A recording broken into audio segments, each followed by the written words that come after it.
Tertium Organum. P. de Ouspensky. El tercer canon del pensamiento. Una clave para los enigmas del mundo. Capítulo 2. Una nueva visión del problema de Kant. Los libros de Hinton. El sentido del espacio y su evolución. Un sistema para desarrollar el sentido de la cuarta dimensión por medio de ejercicios con cubos de diferentes colores. El concepto geométrico del espacio. 3 perpendiculares. ¿Por qué son solo 3? Todo lo existente puede ser medido mediante 3 perpendiculares. Hechos físicos y metafísicos. Signos de la existencia. La realidad de las ideas.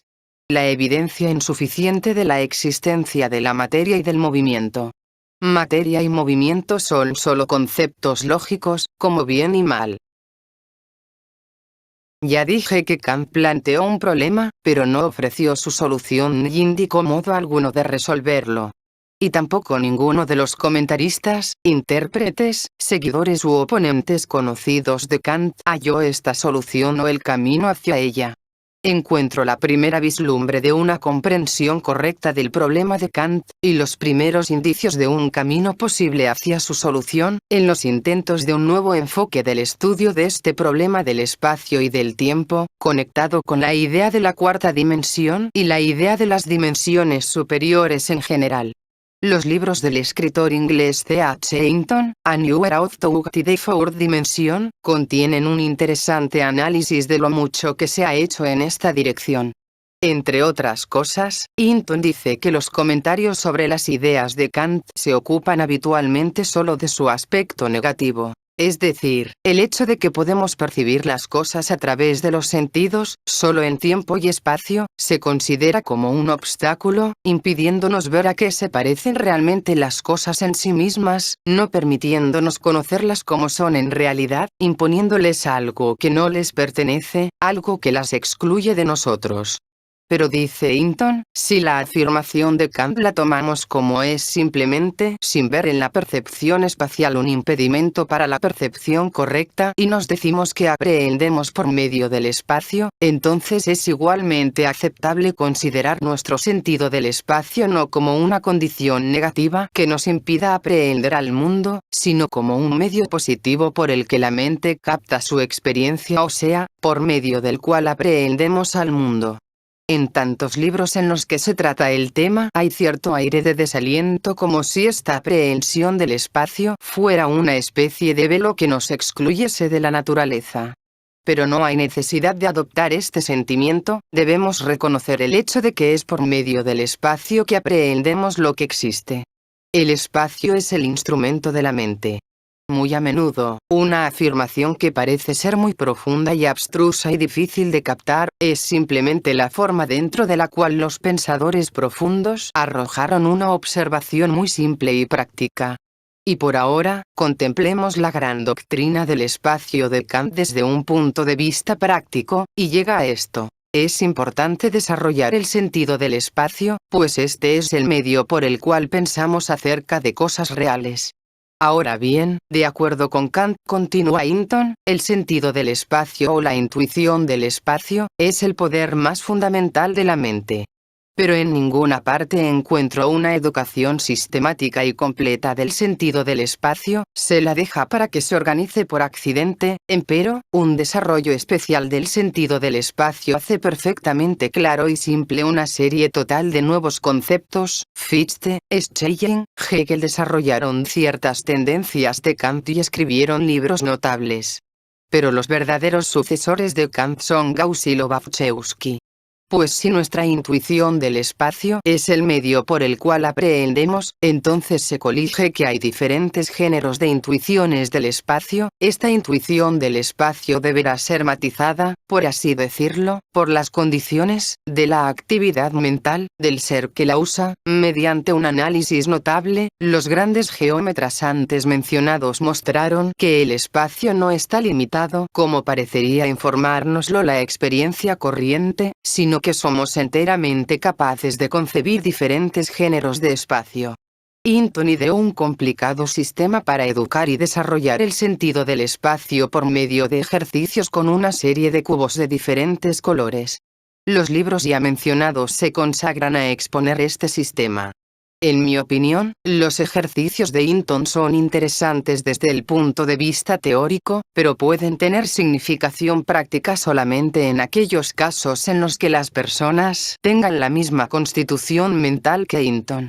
Según Hinton, su sistema de ejercicios mentales debe conducir primero de todo, al desarrollo de la habilidad para visualizar cosas, no como el ojo las ve, o sea no en perspectiva, sino como son geométricamente. Por ejemplo, deben enseñarle a uno a visualizar el cubo desde todos los lados a la vez. Si adquirimos esta habilidad de visualización, no en perspectiva, a su vez deberíamos ampliar grandemente los límites de la actividad de nuestra consciencia, creando de ese modo nuevos conceptos e intensificando nuestra capacidad para extraer analogías. Kant estableció el hecho de que una expansión del conocimiento bajo las condiciones existentes de percepción no nos acercará más a las cosas en sí mismas. Pero hay teorías que afirman que, si se lo desea, es posible cambiar las condiciones mismas de percepción y, de este modo, enfocar la esencia real de las cosas. En los libros antes mencionados, Hinton intenta reunir las bases científicas de tales teorías.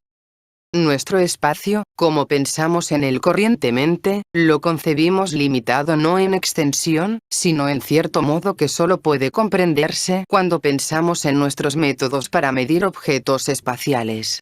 Encontramos que hay solo 3 direcciones independientes en las que un cuerpo puede medirse. Deberá tener altura, largo y anchura, pero no tiene más que estas dimensiones.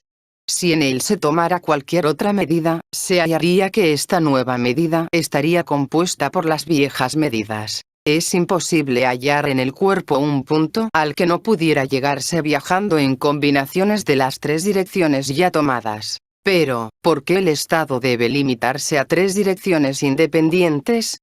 Los geómetras descubrieron que no hay razón de por qué los cuerpos deberían estar así limitados.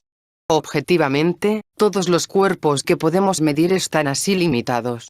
De modo que llegamos a esta conclusión, que el espacio que usamos para concebir objetos ordinarios del mundo se limita a 3 dimensiones. Pero podría ser posible que haya seres que vivan en un mundo tal que conciban un espacio de 4 dimensiones. Es posible decir mucho acerca de un espacio de dimensiones superiores a las nuestras, y elaborar analíticamente muchos problemas que los sugieran. Pero, ¿podremos concebir un espacio tetradimensional del mismo modo en que concebimos nuestro propio espacio? Podremos pensar en un cuerpo de 4 dimensiones como una unidad que tenga propiedades, del mismo modo que pensamos en un cuerpo que tenga una figura definida en el espacio con el que estamos familiarizados.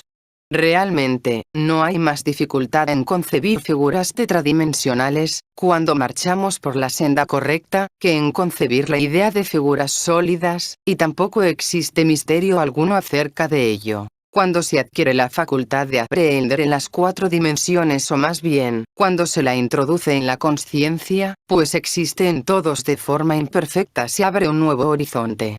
La mente adquiere un desarrollo de energía, y en este uso de un espacio más amplio como modalidad del pensamiento, se abre un sendero usando esa misma verdad que, cuando Kant la expresó por primera vez, parecía cerrar la mente dentro de límites tan estrechos.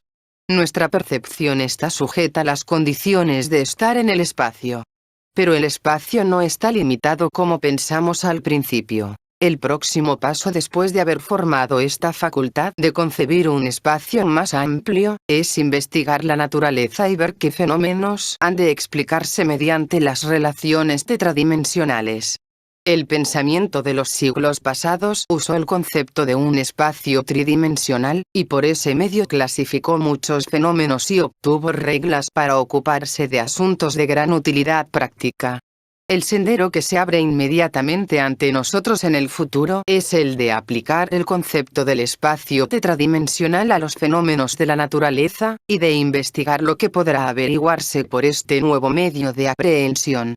Para expandir nuestra aprehensión es importante separar lo más distantemente posible los autoelementos, o sea, los elementos personales introducidos por nosotros en todo lo que aprehendemos, de aquello que está siendo aprehendido, para que nuestra atención no se distraiga, en nosotros, de las propiedades de lo que realmente percibimos.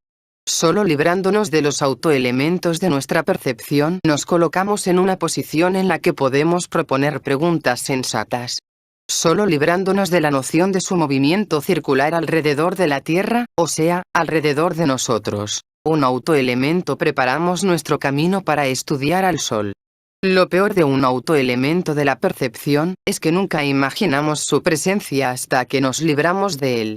A fin de entender qué significa el autoelemento en nuestra percepción, imaginémonos trasladados de repente a otra parte del universo, y que allí encontramos seres inteligentes y entablamos con ellos una conversación. Si les dijéramos que provenimos de un mundo y les describiéramos al Sol diciéndoles que es un cuerpo brillante y caliente que se desplaza alrededor de nosotros, replicarían: nos habéis dicho algo del Sol, pero también algo de vosotros.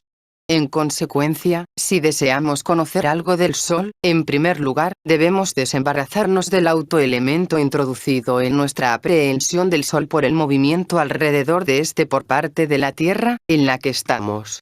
Una de nuestras serias piezas de trabajo en la educación y el desarrollo del sentido del espacio será librarnos de los autoelementos en el conocimiento del orden de los objetos.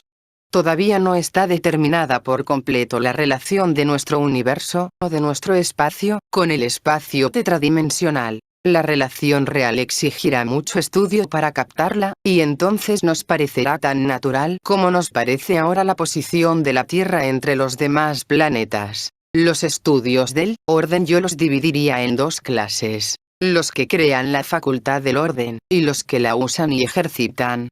La matemática la ejercita, pero no pienso que la cree. Y por desgracia, en matemática, como ahora a menudo se la enseña, al alumno se lo lanza de repente dentro de un vasto sistema de símbolos sin recibir la posibilidad de captar su significado y su importancia.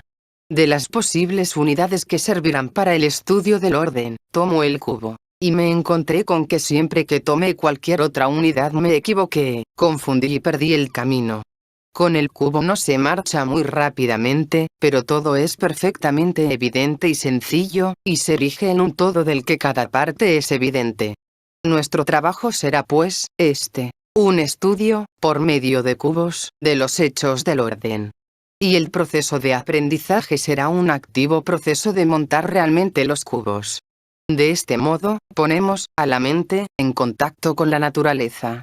Ahora bien, tomando en consideración todo lo que se ha dicho, tratemos de establecer exactamente cómo entendemos aquellos aspectos de nuestra percepción de los que habla Kant. ¿Qué es el espacio? Tomado como un objeto, o sea, visualizado como fuera de nuestra consciencia, el espacio es para nosotros la forma del universo o la forma de la materia en el universo. El espacio posee extensión infinita en todas las direcciones. Pero al mismo tiempo, podemos medirlo en tres direcciones independientes solamente: largo, ancho y alto. A estas direcciones las llamamos dimensiones del espacio y decimos que nuestro espacio posee tres dimensiones, que es tridimensional. Con dirección independiente significamos, en este caso, una línea que está en ángulos rectos respecto de otra. Nuestra geometría, o sea, la ciencia de medir la Tierra, o la materia en el espacio, conoce solo tres de tales líneas que están simultáneamente en ángulos rectos una con otra y no son paralelas en relación de una con otra. ¿Por qué solo hay 3, y no 10 o 15? Esto no lo sabemos. Además, es significativo otro hecho. En virtud de alguna misteriosa cualidad del universo, o debido a las limitaciones de nuestro aparato mental, no podemos visualizar más de 3 perpendiculares. Pero decimos que el espacio es infinito. En consecuencia, puesto que la primera condición del infinito es la infinitud en todas las direcciones y en todos los aspectos posibles, debemos dar por sentado que el espacio tiene una cantidad infinita de dimensiones, o sea, dar por sentada la posibilidad de una cantidad infinita de líneas perpendiculares y no paralelas una con otra. Y además, tenemos que dar por sentado que, por alguna razón conocemos solamente 3 de estas líneas. Este es el aspecto en el que la cuestión de las dimensiones superiores se presenta a nuestra consciencia ordinaria. A pesar de todo, puesto que somos incapaces de construir más de 3 perpendiculares, estamos obligados a admitir que, aunque la tridimensionalidad de nuestro espacio sea meramente condicional, lo limitado de nuestro espacio respecto de las posibilidades geométricas es un hecho incuestionable. Pero por supuesto, si estas propiedades del espacio son creadas por ciertos atributos que nos pertenecen, entonces se colige que la limitación está también en nosotros mismos. No importa de qué dependa esta limitación, el hecho es que existe. Un punto dado puede ser el vértice de solo 8 tetraedros independientes.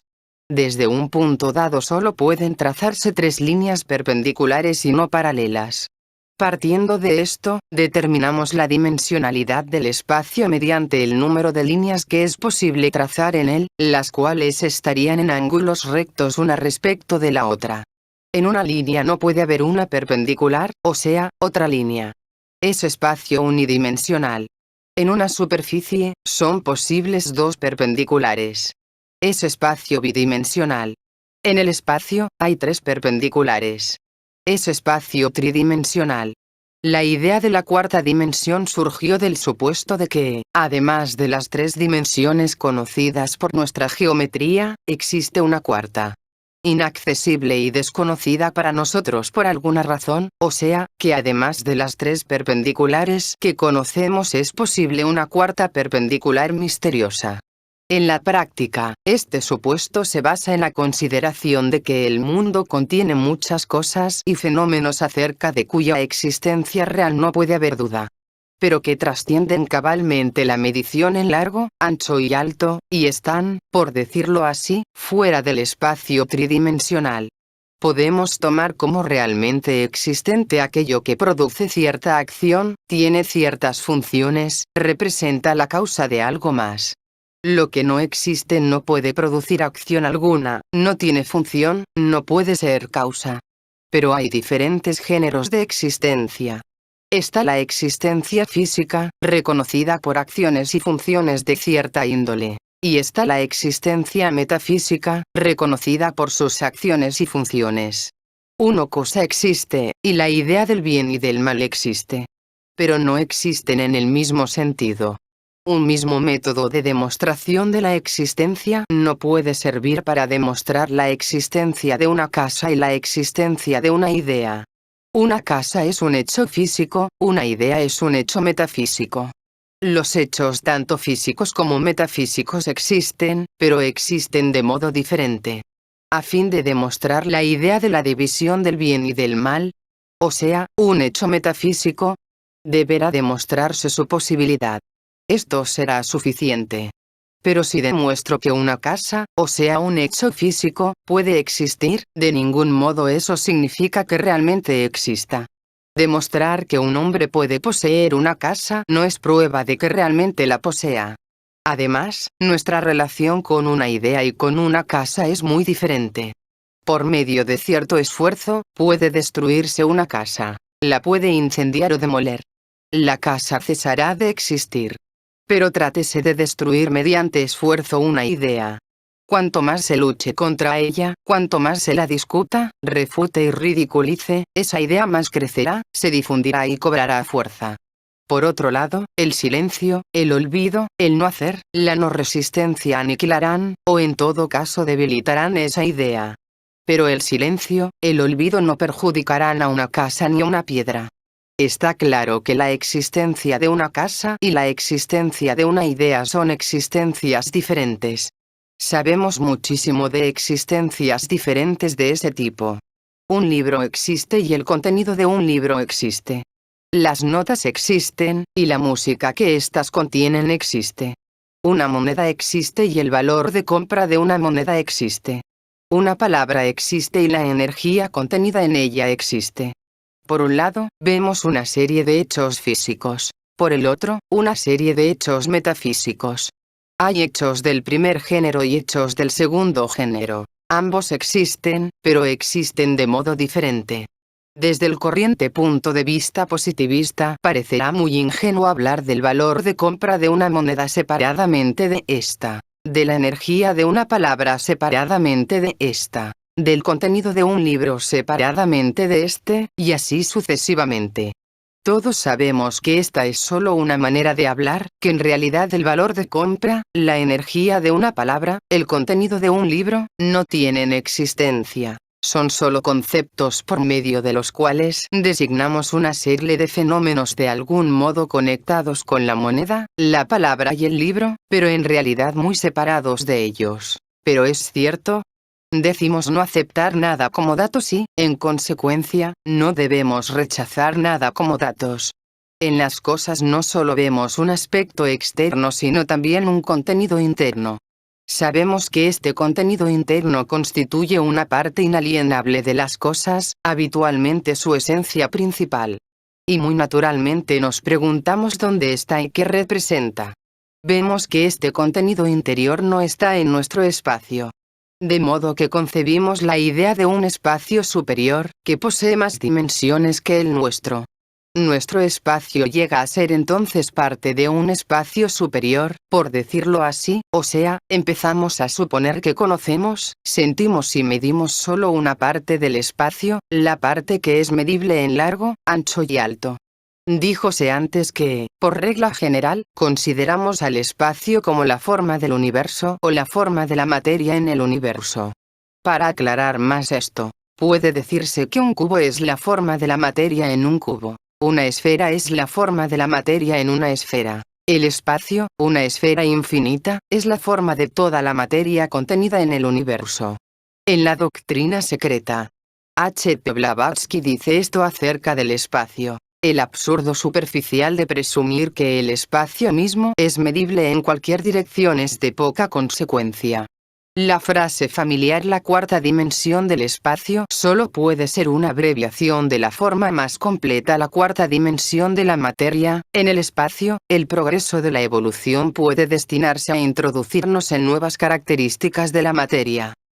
Pero la fórmula que define al espacio como la forma de la materia en el universo sufre de un defecto, a saber, introduce el concepto de la materia, o sea, una incógnita.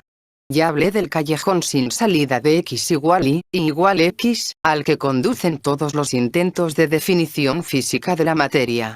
Las definiciones psicológicas conducen a lo mismo.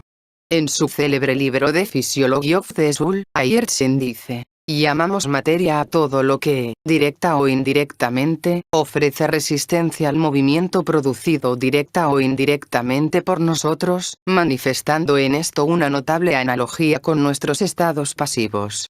Y llamamos fuerza, movimiento, a lo que, directa o indirectamente, comunica movimiento a nosotros o a otros cuerpos, manifestando en esto la máxima semejanza con nuestros estados activos.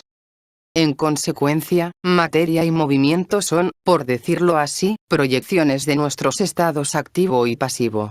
Está claro que el estado pasivo solo puede definirse por medio del activo, y el activo por medio del pasivo. El resultado es una vez más dos incógnitas que se definen entre sí. Douglas Fawcett lo expresa muy bien cuando habla de la materia en su artículo Idealismo y el problema de la naturaleza, en The Quest, abril de 1910. La materia, como fuerza, no representa dificultad alguna. Lo sabemos todo acerca de ella, por la muy buena razón de que la hemos inventado. La materia es una creación concebida por nosotros, un mero modo de pensar acerca de los objetos sensibles. Un sustituto mental de complejos hechos concretos pero inmanejables. Hablando estrictamente, la materia existe solamente como un concepto, a decir verdad, el carácter de la materia, inclusive cuando se trata solo como un concepto, es tan carente de evidencia que las personas, en su mayoría, son incapaces de decir exactamente qué significan con ella. Preséntese aquí una cuestión importante. Materia y fuerza son solo conceptos lógicos, o sea, solamente términos adoptados para designar una larga serie de hechos diversos. Para nosotros, educados en la física, es difícil entender esto. Pero en realidad, ¿quién vio jamás a la materia o a la fuerza? Vemos cosas, vemos fenómenos. Jamás hemos visto ni veremos nunca a la materia separadamente de la sustancia de la que está hecha o en la que consiste una cosa dada. Y, una sustancia dada no es materia, es madera, o hierro, o piedra. Del mismo modo, nunca veremos a la fuerza separadamente de la acción. ¿Qué significa esto? Significa que materia y fuerza son conceptos tan abstractos como valor o trabajo, como el valor de compra de una moneda, como el contenido de un libro. Significa que la materia es la sustancia con que están construidos los sueños. Y, tal como nunca podremos tocar esta sustancia, y solo la vemos en sueños, de igual modo nunca podremos tocar, ver ni fotografiar a la materia física separadamente de las cosas, perfecta o imperfectamente. Conocemos cosas y fenómenos, pero nunca conoceremos a la materia y a la fuerza aparte de las cosas y los fenómenos. La materia es un concepto tan abstracto como la verdad, el bien o el mal. La materia, o cualquier parte de la materia, no puede introducirse en una retorta ni en un crisol, tal como a las tinieblas egipcias no se las puede vender en botellitas. Pero dicen que a las tinieblas egipcias las venden, en forma de polvo negro, en el monte Athos o en otra parte, por lo que tal vez alguien también vio a la materia después de todo. A fin de hallar el enfoque correcto de estas cuestiones, es necesario tener cierta preparación o gran sagacidad. Por desgracia, las personas se embarcan con demasiada facilidad en discusiones acerca de cuestiones fundamentales sobre la estructura del mundo. Un hombre admite prestamente su incompetencia en música o matemática superior, en el arte de bailar ballet, pero siempre se reserva el derecho de tener una opinión y expresar un juicio sobre cuestiones referentes a principios fundamentales. Es muy difícil conversar con tales personas.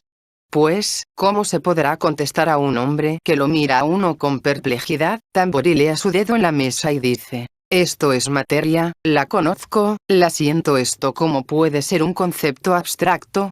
Es tan difícil contestarle como contestar al hombre que dice: pero yo veo por mí mismo que el sol sale y se pone. Para volver a la cuestión del espacio, en todos los acontecimientos no debemos introducir cantidades desconocidas en su definición. Debemos definirlo con la ayuda de los dos datos que ya decidimos aceptar en el comienzo mismo. El mundo y nuestra vida interior son los dos hechos que decidimos reconocer como existentes. Con el mundo significamos la combinación de las causas de todas nuestras sensaciones en general. Con el mundo material significamos la combinación de las causas de una serie definida de sensaciones, las de la vista, el oído, el tacto, el olfato, el gusto, las sensaciones de peso, masa, etc. El espacio es una propiedad del mundo o una propiedad de nuestra cognición del mundo. El espacio tridimensional es una propiedad del mundo material o una propiedad de nuestra percepción del mundo material. De modo que la cuestión es esta: ¿cómo debemos enfocar el estudio del espacio?